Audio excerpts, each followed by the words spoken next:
આજ પણ કોર્ટમાં જાવ ને જજની હામાં એટલે તમારા બધા બટનના શર્ટને બંધ કરવા પડે. ડિસિપ્લિન છે, પ્રોટોકોલ છે. એસપી ને મળવા જાવ, આઈપીએસ ને મળવા જાવ, કલેક્ટર ને મળવા જાવ, તમારે ડિસિપ્લિનમાં જવું પડે. એ કોર્ટના જજને મળવામાં જો ડિસિપ્લિન હોય તો તેથી અકબરના દરબારમાં રાણે કીધું તું રાણો આજે નો નમે ને રાણો કાલે નો નમે હો. ઈ દાઢીના મૂછના કાતરામાં હાથ ફેરવી અને દહેરાના પાદરમાં આયરનો દીકરો આ મૂછ ઉપર હાથ મૂકીને કીધું તું ડગલું ભરવા દઉં તો જનેતાનું ધાવણ ન લાગે. ઘોડાના પેગડામાંથી રણમલજીએ પગ લીધો. ક્યાં જ્ઞાતિવાદ છે આમાં ભાઈ? ઘણા એમ કે ટેજનું રાજકારણ અઘરું બહુ છે, તો પેટમાં પાપ હોય ને એના અઘરા લાગે ભાઈ. આયા બેન નો વારો આવ્યો, એમને ગાઈ લીધું, મારો વારો છે, હું ગાઈ લઉં. આ પો કોણ પાડી દેવાનું? પો તો માલિકની મહેરબાની હોય ઈ પાડી શકે, બાકી હિંસાથી કાંઈ ન થાય યાર. કેટલાય ટાંટિયા ખેંચવા વાળા ન્યા છે હજી. પાડોશી હારી ગાડી લાવે ન્યા ચાર રાખ્યું કરે, હપ્તા નહીં ભરે. તમારા બાપુ ભરસી નહીં ભરે. ગાડી એને લીધી, લોન એને કરાવી, બેંક ઉપર ભરોહો, બેંકે એના ઉપર ભરોહો મૂકી દીધો, હપ્તા એને ભરવાના, કમાવો તો ઈ પાસ ઉપાધિ કરતો. ગાડી લઈ આવ્યો, ફેરવવા માંડ્યો તો ઉપાધિ કરે, હપ્તા એનાથી નહીં ભરાય. તો તમારા બાપુજી ભરવા જશે હપ્તા ભાઈ? એ ભરવાના છે, તમે ઉપાધિ કરોમાં. પણ હંમેશા એક યાદ રાખજો, જીવનમાં ક્ષેત્ર કોઈ પણ હોય, બધાને કહું છું, ઈર્ષા ક્યારેય કરતા નહીં. કોમ્પિટિશનનો યુગ હોય, હરીફાઈ હોય ને તો હરીફાઈ કરી લેજો, બાકી ઈર્ષા કરવાથી સફળતા નહીં મળે યાર. No matter how hard you try in life, you get success only if God showers His blessing. આવી જગદંબાનો પંજો માથે પડે ને તેથી સફળતા મળે, બાકી માથા પછાડે ન મળે યાર. હા, અને મને સુરજભાઈ કીધું વંશ મોર એટલે હજી યાદ કરું છું. ઘણા કે કૃપા હોય ને, કૃપા ક્ષેત્ર કોઈ પણ હોય, એમાં કૃપા હોય તમારા ઉપર, કોઈ પણ ભગવાનની, માતાજીની, જગદંબાની કે માલિકની કૃપા હોય ને ત્યારે સફળતા મળે છે. No matter how hard you try in life, તમે આખી લાઈફ માથા પછાડી મરી જાવ, no matter how hard you try in life, you get success only if God shower his blessing. Blessing એટલે આશીર્વાદ. આવા આશીર્વાદ પડી જાય તો જગતમાં સફળતા મળે. ને જીવન એવું જીવજો, your presence should be noticeable but your absence should be replaceable. આ શેરીમાં જન્મો ને આ ગુજરી જાવ, ત્રીજી સોસાયટીને ખબર ન, આવું માય કાંગલું થોડું જીવાય યાર. ધવલભાઈ આ મારા પરમ સ્નેહી મિત્ર, અમારે પોલીસમાં ફરજ બજાવે છે, ધવલભાઈની પણ હાજરી છે. અમારા સૌરાષ્ટ્રનો આહિર છે દીપેશભાઈ. મેં કીધું આ બધા એવા ભાઈ બંધ છે. મેં કોઈ દી કોઈ એમ કે આપણે જવું પડે સંબંધ હોય તો, પણ હું બધાને કહું છું, આ બધા બેઠાઈને કે કોઈના ડેલે બોર્ડ માર્યા હોય ને અંદર આવવાની સખત મનાય છે, એને કહી દીજો કે રાણો રાણાની રીતે જ છે ભાઈ. એને કહેજો કે અમને અમારા ઝૂંપડાનો નશો છે યાર. અને કોઈના બંગલે એવા બોર્ડ માર્યો, તમે જોજો બહુ સુધરેલા હોય ને લખ્યું કૂતરાથી સાવધાન રહેજો. એને કહેજો કે તમારી પેઢીઓ જ સાવધાન છે, ગુજરાત બીજા નંબરની વાત છે. પણ જેના બંગલે બોર્ડ માર્યા હોય ગેસ્ટ ઇઝ ગોડ, મહેમાન અમારા માટે ભગવાન છે, યા ભલે સાસનો રોટલો જ આપે, લુખો ખાઈ લેજો, મજા ન્યા આવશે યાર. અને આવી મહેમાન ગતિ, આવી વાતો કરું. તેથી હાથીની અંબાડીની માથેથી પડકારો કર્યો કે ચલાવ હાથી.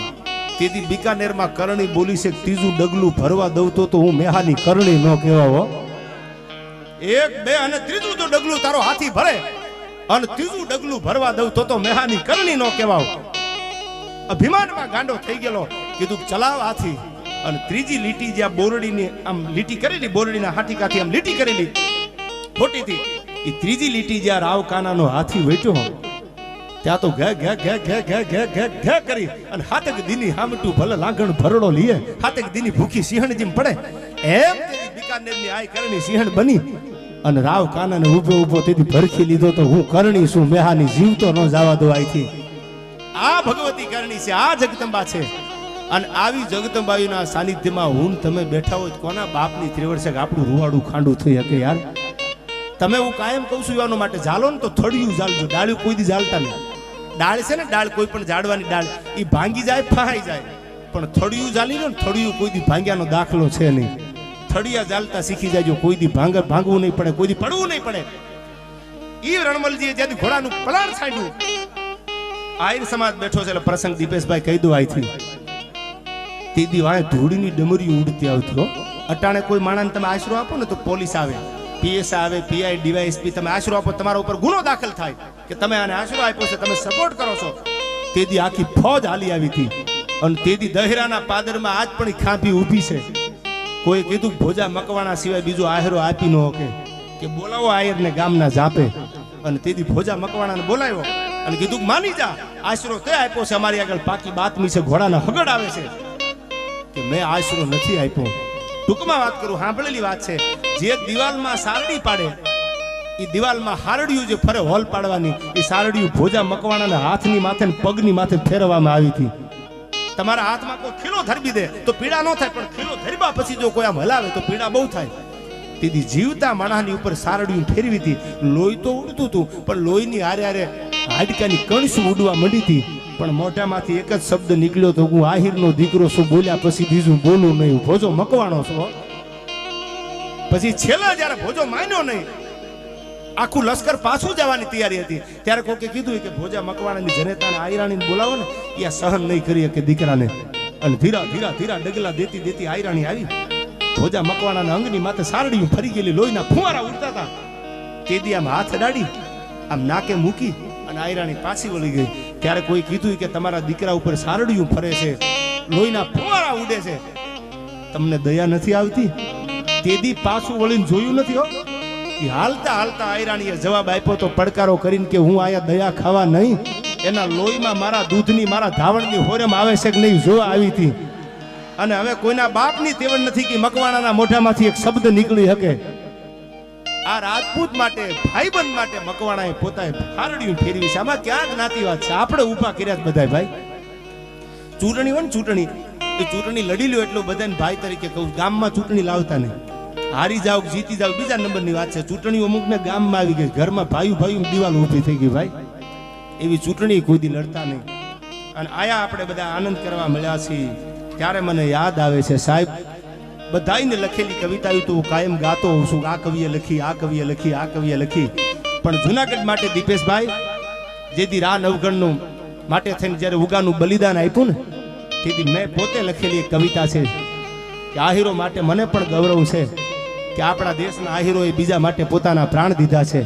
અને એના માટે મેં કવિતા એક અહીંથી છંદ લખ્યો છે, યાદ કરવો છે. ત્યારે પ્રસંગે બોલવા છે, પછી આગળ ઉપર અહીંથી ગાઉં છું. પણ આહીરોના જે ઉજળા બલિદાનો છે દીપેશભાઈ, કે જેને તરવારની ધારે દુનિયાને જીવતા શીખવાડ્યું અને મરતા શીખવાડ્યું. એટલું જ નહીં, અમે તો અપનો ને લૂટા ગહેરો મેં કહા દમ થા યાર. એટલે લઈ લો બધી ફરમાઈશો અહીંથી લઈ લો. આ મને એક પ્રસંગ યાદ આવે છે. આમાં ગાંધીજીનો ફોટો છે. જો ગાંધીજીનું આખું નામ એટલે મોહનદાસ કરમચંદ ગાંધી. વારી જાવ પોરબંદર પે વારી જાવ. હે બાપ, પોરબંદર માં બે સુદામા અને બીજો વાણિયો ગાંધીજી જન્મો. એટલે ગાંધીજીનું આખું નામ મોહનદાસ કરમચંદ ગાંધી અને એના ગ્રાન્ડફાધર એટલે ઓતા ગાંધી. હું કાયમ આ વાત ઘણીવાર ડાયરામાં કરું છું. ઓતા ગાંધી એટલે પોરબંદરના જેઠવાની કચેરીના કામદાર હતા. મરદા મરદ વાણિયો. પોરબંદરમાં વાણિયો એવો જન્મો. અને એક અમારું બરવાળા સાણીપુરની બાજુમાં ઘેલા, હા આજ પણ ઘેલો વાણિયો અમારે. વધી તોલી વાણિયા તારી લેખું મેઘાણી. અને ચોટીલામાં જન્મેલો અમારો ઝવેરચંદ કાલિદાસ મેઘાણી વાણિયો. એટલે ઈ બરાબર આપણે વાત કરું તો ઓતા ગાંધી પોરબંદરના જેઠવાના કામદાર હતા. એમાં મંતન થઈ ગઈ. એટલે કીધું કે બાપુ મને મજા નહીં આવે, હું એ વાણિયો નથી હો. એટલે નીકળી ગયા ઓતા ગાંધી. આવી ગયા પોતે પોતાના વતન પોરબંદરમાં, પોતાના ઘરે આવી ગયા. એ વખતે જુનાગઢમાં નવાબ સાહેબનું રાજ હતું. એટલે નવાબને ખબર પડી કે આવો ડાયો વાણિયો આપણને નહીં મળે. એટલે એને સમાચાર દેવરાવ્યા કે ઓતા ગાંધીને કયો અમારા રાજમાં આવવું હોય જુનાગઢમાં વહીવટ કરવા, તો એ ગે એટલા પૈસા આપી દો. ઉઘડતી કચેરી ઓતા ગાંધી જુનાગઢ આવ્યા. સડપ સડપ સડપ સડપ કરીને વાણિયો નીકળ્યો ભાઈ હો. થોડી વાર અવાજ ઓછો કરો ભાઈ, મને ખબર છે માલ હે તો મોહબ્બત હે યાર. શું ખેતા કાકા કહે છે એકચ્યુઅલીમાં? હા વાત કરી લો ખેતા ભાઈ. આ બધી વાતો તો મને હાડમાં વાલી છે યાર. અને બીજે બોલ્યો છું, આ તો આહિરનો ડાયરો છે, પ્રોગ્રામ છે. બાકી આહિર સમાજ ન હોય ને ન્યાય આ વાતો મેં કરેલી છે. એટલે ઉઘડતી કચેરીમાં સડાપ સડાપ સડાપ સડપ કચેરીમાં ડગલા દીધા હોતા ગાંધીએ. એટલે જુનાગઢનો નવાબ જેની કચેરીમાં મૂછ માથે હાથ નો મુકાય, દાઢીના કાતરામાં હાથ નો નખાય, આવી જેની જાહો જલાલી. અને એમાં જ્યારે હોતા ગાંધી આવ્યા અને આમ ડાબા હાથે સલામ કરી વિપુલભાઈ. એટલે કોઈએ કીધું કે હોતા ગાંધી તમે ગાંડા થઈ ગયા છો, વાણિયા તારું મોત આવ્યું લાગે છે. કેમ કે આ તો જુનાગઢના નવાબની કચેરી છે, આને જમણે હાથે સલામ કરાય, ડાબા હાથે સલામ ન હોય. તેથી આ ગાંધીજીના ગ્રાન્ડફાધર હોતા ગાંધી મોહનદાસ કરમચંદ ગાંધી, અને કરમચંદના બાપુ એટલે હોતા ગાંધી, એને જુનાગઢની કચેરીમાં કીધું તું કે સલામ જમણા હાથે તો હું પોરબંદરના જેઠવાને જ કરું, બાકી તમને કોઈ દી સલામ ન કરું જમણા હાથે. નવાબ એ હાથ તો પોરબંદરની કચેરીમાં જમણો હાથ જમા કરાવીને નીકળ્યો છે, ડાબા હાથે સલામ કરીશ. એના દીકરાનો દીકરો એટલે ગાંધીજીને એને પ્રતિજ્ઞા લીધી હતી કે જો તમારા મૂળિયા ઉખેડી ન નાખું ગોરાઓ હિન્દુસ્તાનમાંથી તો મોહનદાસ કરમચંદ ગાંધી નો કહેવાવું.